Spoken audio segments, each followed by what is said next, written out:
Namaskar friends, welcome to an exclusive series of video lectures on essays for different banking examinations.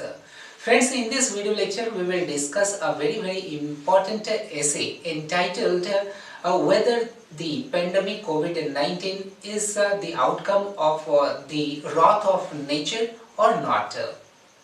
But before we discuss the essay at length, let us discuss some particular points which are to be focused on while writing the essay on the same. Friends, in the very first place, we will discuss the introduction to the title, and in the second place, we will have to focus on the facts and events which show that nature's wrath is really putting a lot of harm to human beings. And in the third place, we will discuss the measures which are to be taken in order to pacify the wrath of nature. And then we will finally conclude writing the essay on it. Well, friends, let's get started.